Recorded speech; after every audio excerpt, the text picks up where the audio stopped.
También Jesús era un profesional de la independencia político-social. No era de este mundo, claro que no.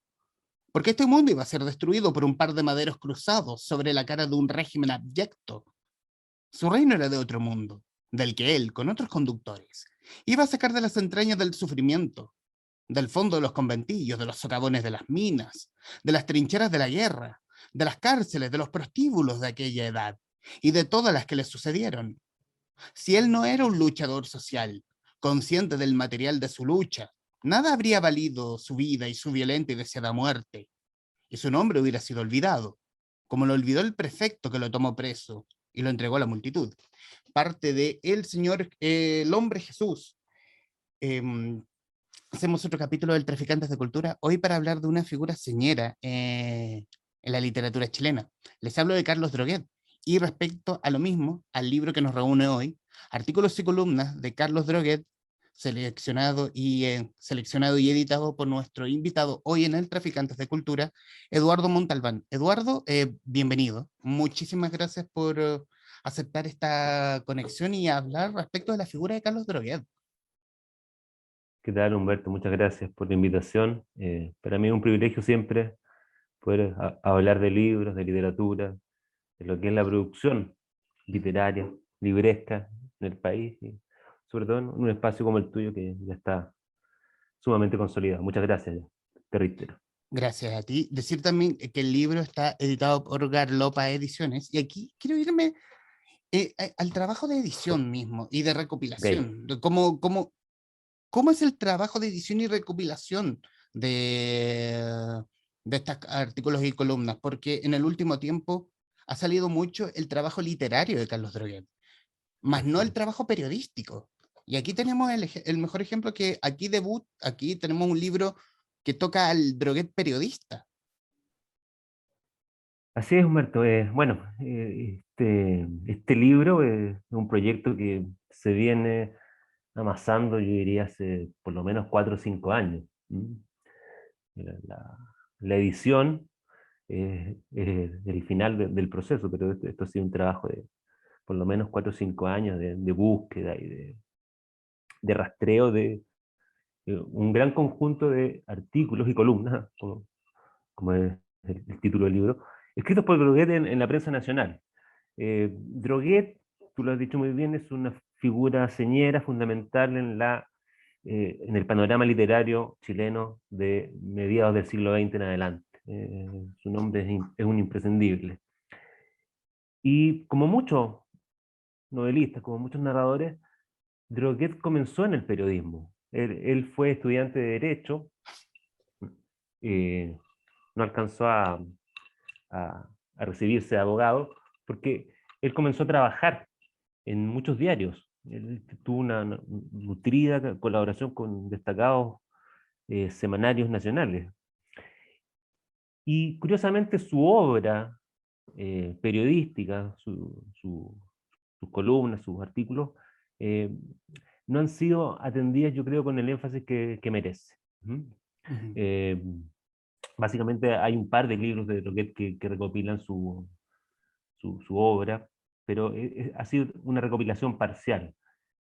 El énfasis, la atención mayoritaria de la crítica ha estado en su obra narrativa, en su obra novelística, y ha dejado un poco de lado la obra periodística de Droguet, que en mi juicio es muy importante porque arroja una nueva visión sobre la figura de Carlos Droguet y sobre su literatura. ¿Mm? Ujú. Eh, ha sido, es una obra eh,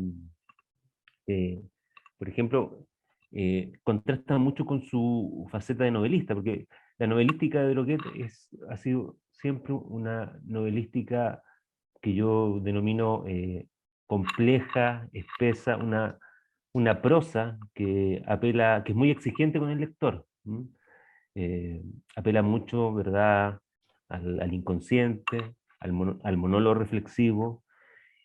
En cambio, el Droguet periodista, el Droguet columnista, ¿verdad?, Eh, marca otro registro.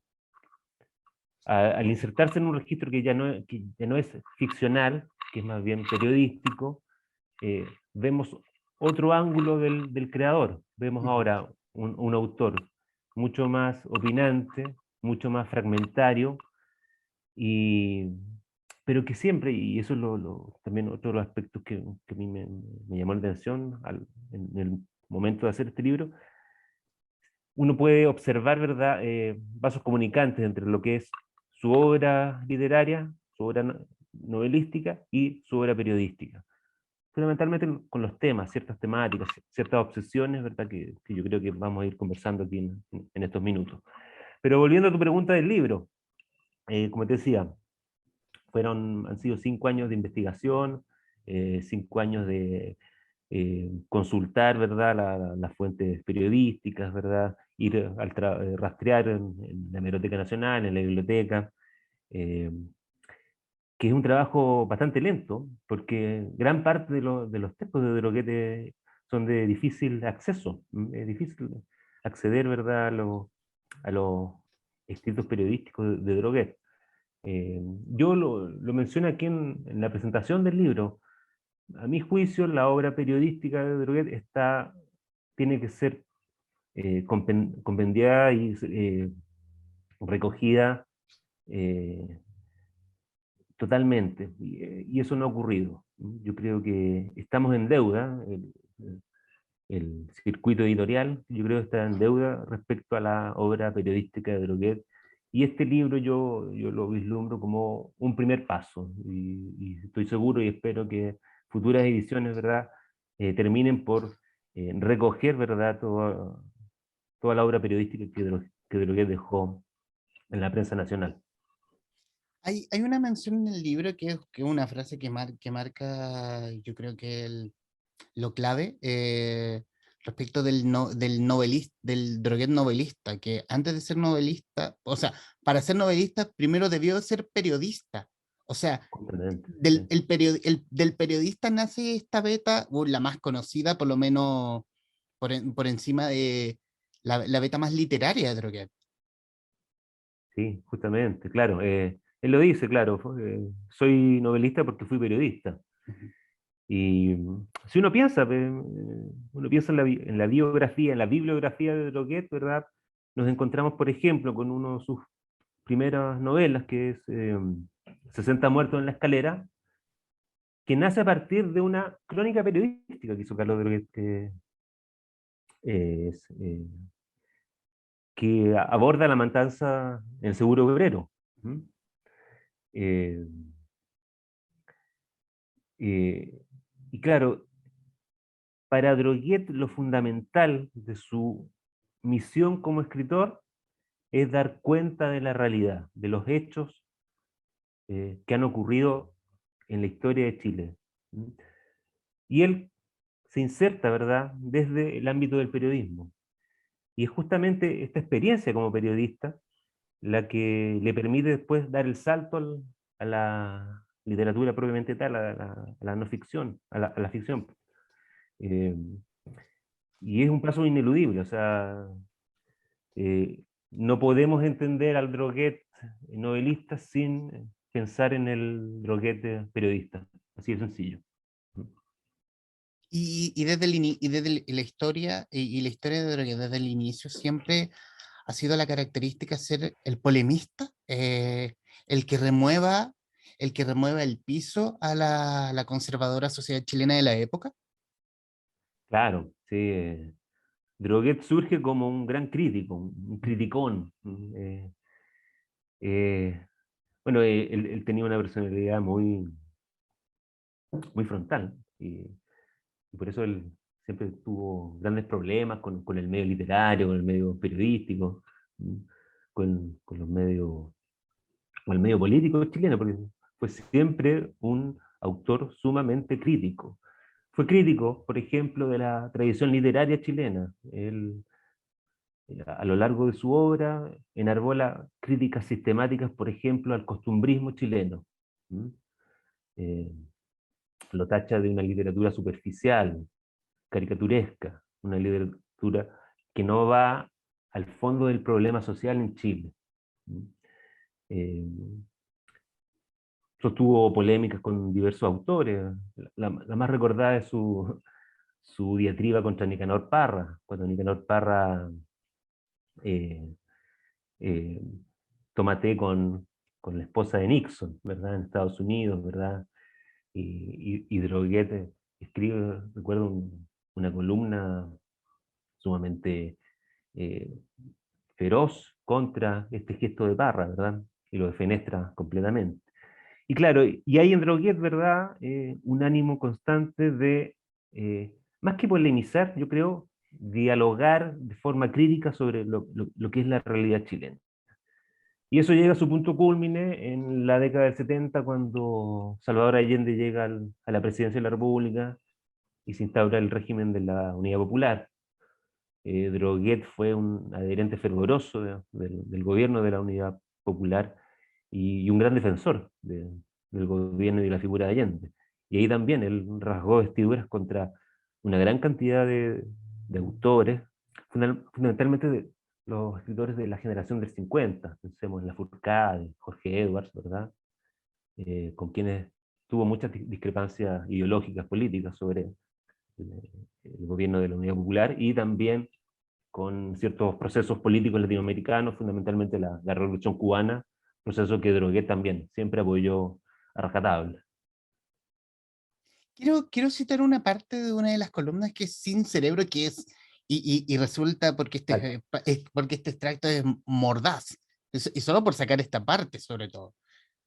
Si la naturaleza sembró un hijo deforme y monstruoso en el seno de un sencillo hogar chileno, por algo tendrá que ser. El padre y la madre son seres normales, pero sin embargo son pobres. ¿Y la pobreza no es también una monstruosidad? Nadie puede ganar sin que otro pierda, dictaminaba el filósofo, sopesando la maldición bíblica que instituyó el trabajo obligatorio. ¿Se cumple la imprecación?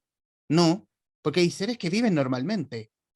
Estos es, ventajosamente, mientras otros pierden la cabeza buscando la manera de sacar dinero para adquirir otros años de vida.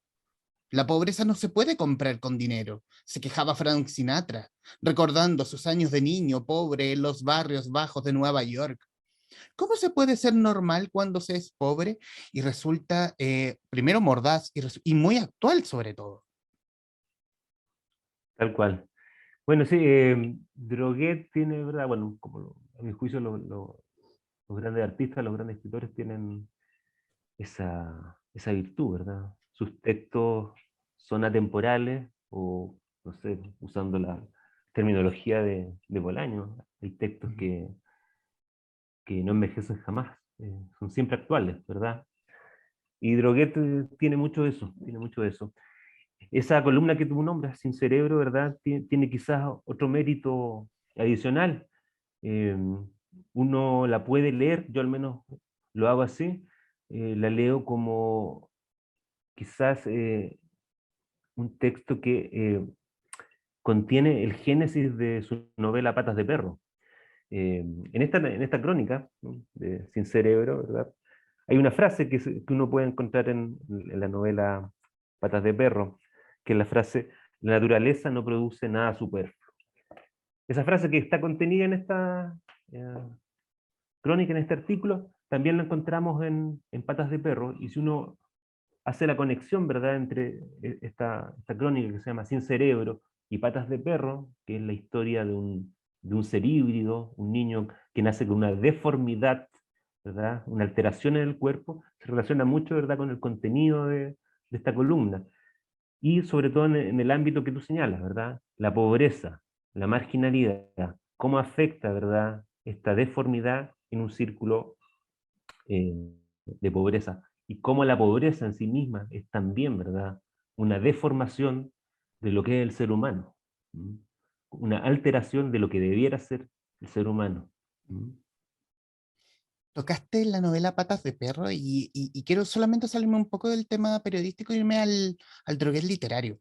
Ujú. Eh, Siento que no hace tanto tiempo se ha redescubierto la labor literaria de Droguet. Por lo general, y te diría que gran parte de los libros que han sido publicados de Droguet han sido por parte de La Pollera, versus uno que otro libro por parte de otras editoriales, y en especial Patas de Perro, que diría que recién este año salió en una editorial chilena. Yo descubrí Patas de Perro por una editorial española, por Claro. Malpaso, si no me Mal equivoco. paso, sí, sí, sí, Ah, tal cual. qué es lo que hace que Droguet recién ahora esté siendo como, wow, tenemos a Droguet? Y fuera de los grandes portentos que teníamos atrás, resulta que si corremos estos portentos, wow, está Droguet. Sí. Interesante eso porque yo llegué a Droguet en mi época universitaria. Eh, Estamos hablando mediados de los años 90, fines de los años 90. Y justamente a fines de los años 90 yo recuerdo que hubo una especie de, podríamos denominar, revival de Carlos Droguet. Y estuvo muy emparejada con la publicación, con la, la edición de su novela Matar a los viejos, que fue una novela que estuvo inédita durante muchos años, que no fue publicada por un problema, una diferencia entre Droguet y la editorial que había adquirido los derechos, por un epígrafe que contenía la novela, que era una novela dedicada, escrita contra la junta militar, contra Pinochet, Merino, Mendoza y Gustavo Lee. Y en el epígrafe, ¿verdad? Eh, Droguet dedica el libro a la junta militar y los denomina como asesinos de Salvador Allende. La editorial quería publicar la novela, pero sin ese epígrafe. Droguet no se movió ni un centímetro y, resultado de aquello, la novela nunca vio la luz pública, nunca se editó. Y recién a fines de la década del 90, creo del 99, fue editada por LOM Ediciones, ¿verdad? Y eso, ese hito editorial, trajo una suerte de revival sobre la obra de Carlos Dornet. Eh, en ese momento yo me atrevería a decir que se fundó, se construyó una base de nuevos lectores de Carlos Droguet y que ha ido creciendo en estos últimos 20, 21 años. ¿Mm? Y claro, tú dices, ha sido un descubrimiento ahora. Ahora también yo creo, podríamos decir que hay una especie de, yo llamaría un segundo revival. Ahora nuevamente Droguet eh, ha vuelto a ser nuevamente un escritor sumamente mencionado. Yo también he visto muchas referencias periodísticas, comentarios, reseñas sobre la obra de Droguet últimamente, y eso a mí también me llama la atención. Eh, Creo que es algo que pasa con los grandes autores, que cada cierto tiempo, ¿verdad? Hay una camada de lectores que lo descubren, ¿verdad? Y lo ponen en la palestra. Mm. Y son esas continuas generaciones de lectores los que van enriqueciendo la lectura y el sentido de la obra de Droguet. Mm. Ujú. Así, al menos yo lo veo yo, lo consigo yo. Quiero, quiero saltarme a otra a otro extracto de las columnas, de los artículos y columnas, que es la fragilidad y permanencia de Óscar Castro. Óscar Castro murió el 1 de noviembre de 1947. La peste blanca se lo comió entero, como se comiera a principios de siglo a Carlos Pessoa Vélez y hace pocos años a Alejandro Galás. Pero, ¿de qué vale decir que su poesía no ha muerto de tuberculosis? No. Este cantor del campo engendró a todo viento una obra saludable, robusta, más robusta que él mismo, amamantada por el cielo, el sol, el viento y la lluvia y la carne de la tierra chilena. La poesía de Oscar Castro tiene la salud que él jamás pudo tener. No es verdad que lo haya devorado la tuberculosis, no, lo devoró el ambiente. Este terrible tiempo que no permite vivir al artista sino esa condición de dejarse triturar. Siempre ha ocurrido lo mismo en nuestra edad colonial. No es verdad tampoco que a Pessoa Vélez lo rompiera la tuberculosis. No, se lo comió la miseria. Esa musa antropofágica que lo hiciera exclamar amargamente en el umbral de la adolescencia. Hoy no tuve ni un 10 para comprar el diario. Eh, yo lo interpreto más bien cuando muere algún artista como esta romantización de que se lo comió cierta enfermedad y no se lo comió el ambiente, que a su vez esa detonó la enfermedad. Claro, justamente. Sí, tal cual. Pero que también es muy crítico respecto, ¿verdad?, al lugar que ocupa, ¿verdad?, la literatura en la escena nacional, y cómo el país fue construyendo, ¿verdad?, un entramado social que ha ido precarizando la existencia humana, y dentro de esa precarización está el rol de la literatura y del escritor, ¿verdad? Mm. Eh, Esas son críticas que Droguet enarbola, pensemos, eh, a mediados de los 50. ¿No? Entonces, y es de una vigencia feroz, brutal. Y con respecto a esa columna también, eh, ahí Droguet nuevamente, lo que yo decía antes, las obsesiones de Droguet como autor. Él, si bien tiene una relación tensa con la tradición literaria chilena, también rescata a muchos autores. Y él constituye una suerte de canon que parte con Baldomero Lillo, sigue con Oscar Castro y tiene su punto culmine con Manuel Rojas. Para él esos tres nombres son fundamentales en la literatura chilena, ¿verdad? Más Vicente Pérez Rosales y algunos que otros poetas, Pablo de Roca, ¿verdad? Nicomedes Guzmán también, otro narrador de un corte social. Y, y esa columna de Oscar Castro también es muy iluminadora porque eh, generalmente nosotros tenemos una visión de Oscar Castro como el autor de La Vida Simplemente, o de Llanto de Sangre, ¿verdad? Pero ahí en la columna de Droguet, él extiende el arco, ¿verdad? Y habla de Oscar Castro también como un autor mucho más rico, con un gran componente social, y que debe leerse también dentro de esta suerte de canon que Droguet establece.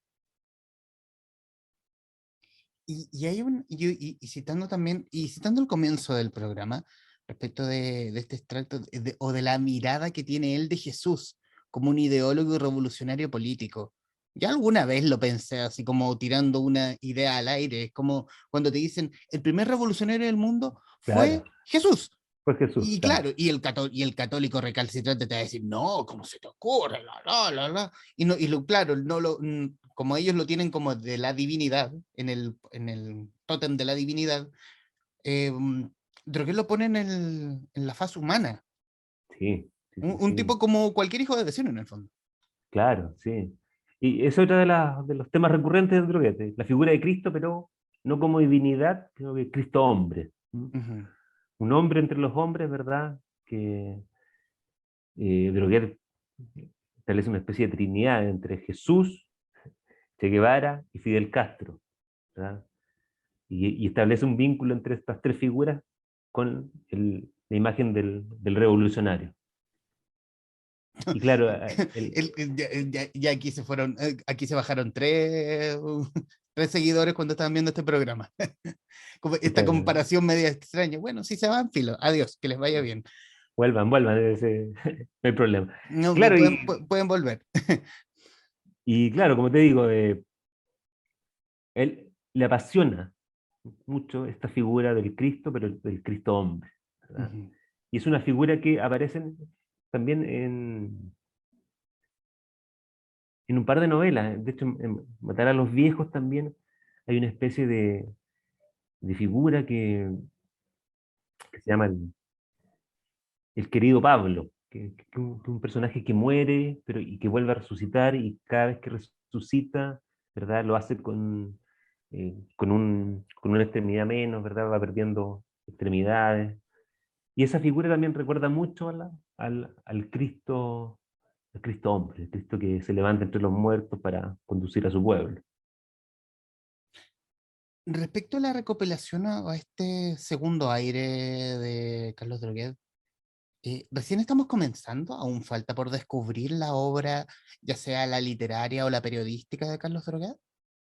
Yo creo que sí, yo creo que queda, por lo menos en el ámbito periodístico, yo creo que queda todavía una cantidad importante de obra por sistematizar y publicar.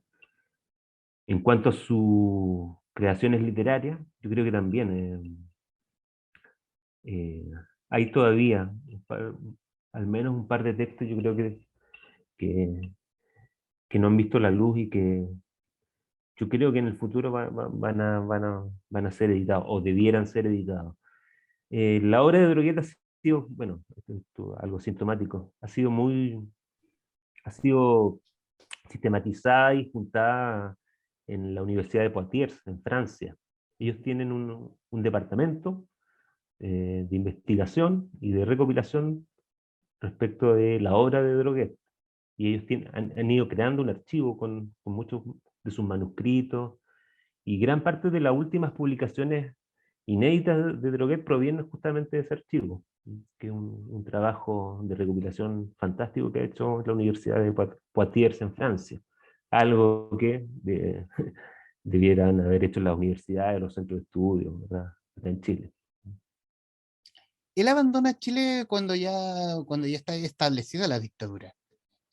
Claro. ¿Cómo es la visual que tiene él del Chile post caída de Salvador Allende y la ascensión de Augusto Pinochet? Bueno, claro, él parte al exilio, justamente poco tiempo después de instalada la Junta Militar de Pinochet. Y él fue, digamos, él fue víctima él no directamente, pero sí su familia, Mm. ¿verdad?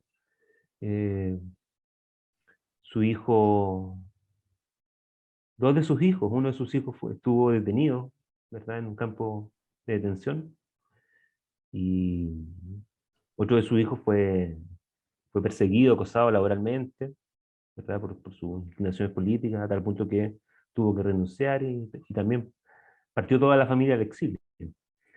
Ahora, claro, desde luego en el exilio, Droguet siempre fue un crítico de la dictadura, y él tenía una especie de conflicto interior, en el sentido de que se sentía culpable de no estar en Chile, ¿verdad? Alentando una resistencia a la dictadura, pero también él tenía la honestidad intelectual, moral, de saber que no podía seguir viviendo, ¿verdad?, en ese clima de muerte y de represión.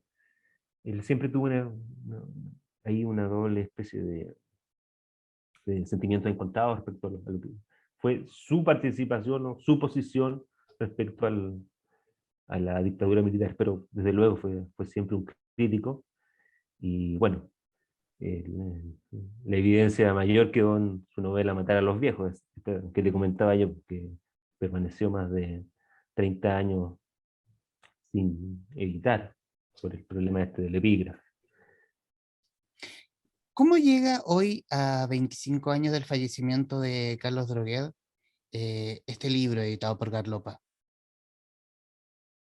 Mira, claro, es una fecha significativa porque, claro, él falleció en el año 96 en un accidente bastante trágico, en una visita al museo, el museo de Sherlock Holmes, en Suiza.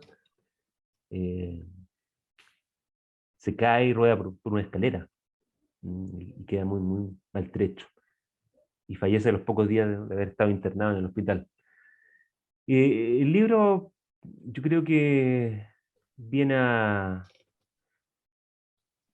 saldar una deuda, yo lo veo así, como saldar una deuda respecto a la obra periodística de Droguet.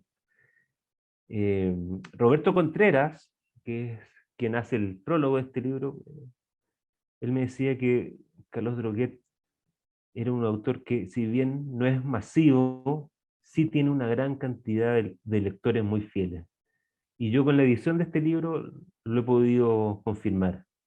Yo creo que este libro va a abrir, ¿verdad?, una nueva visión sobre lo que es Carlos Droguet como autor, en este caso como un autor eh, más periodístico, más ensayístico, y creo que la recepción hasta ahora ha sido bastante buena del libro. He recibido bastantes comentarios positivos. Y creo que, como lo decía también antes, es el punto de partida para nuevas investigaciones, nuevas recopilaciones en torno a la obra periodística de Droguet. Bueno, y ya para finalizar esta conversación y irnos más Al tema de que quienes nos están viendo nos están escuchando a través de Spotify, quienes nos están viendo a través de Radio Touch. ¿Cómo pueden adquirir los artículos y columnas de Carlos Droguet? Correcto, sí, es importante. Mira, actualmente ahora estamos en un momento de preventa del libro. Garlopa Ediciones, ¿verdad? Es un proyecto que yo he comenzado a echar a andar junto con mi hermana Rosana, a quien mando un saludo. Ella ha sido fundamental en la puesta en marcha de este proyecto. Y actualmente tú puedes adquirir el libro escribiéndolo al correo de Garlopa, que es garlopaediciones@gmail.com, ¿verdad? Y haciendo una transferencia electrónica, nosotros enviamos el libro, despachamos a domicilio sin costo, y el libro por esa vía tiene un precio de 10.000 pesos, y ahora dentro de poco ya va a comenzar a ser distribuido en unas cuantas librerías. Pero por ahora, actualmente, ¿verdad? Lo estamos vendiendo directamente a través de correo electrónico. Perfecto. Bueno, también me sumo al saludo de Rosana, que también me hizo muy amablemente llegar esta edición del artículo y columna de Carlos Drogueda, además de de Mapuche de Elías Beltrán, que también lo vamos a desmenuzar dentro de poco. ¿Qué más poder decir? Es un gusto hablar de Carlos Droguet. Para quien no lo ha descubierto, hágalo. Es un tipo sagaz, una lengua punzante, exquisito, un fundamental en, en este mundo, en Chile, en la literatura chilena sobre todo, y un tipo necesario de leer sobre todo, un tipo demasiado actual, terriblemente actual, creo yo. Y obviamente recomendarles artículos y columnas de Carlos Droguet, editado por Garlopa Ediciones. Y agradecer a nuestro invitado, su editor Eduardo Montalbán. Eduardo, muchísimas gracias por aceptar esta conexión con esta casa digital. No, gracias a ti, Humberto, para mí ha sido muy, muy agradable estos minutos de conversación. Te felicito por todo tu trabajo. Lo he seguido eh, con bastante cercanía, y me parece que iniciativas como las tuyas son siempre bienvenidas y siempre importantes para la difusión y el conocimiento de nuestro acervo cultural. Este espacio ha nacido para precisamente hincarle el diente a nuestro acervo cultural y necesario siempre hablar de Chile desde nuestros autores. Sí. Eduardo, muchísimas gracias y a quienes nos están viendo o escuchando, gracias y nos veremos en cualquier momento. Adiós. Hasta luego.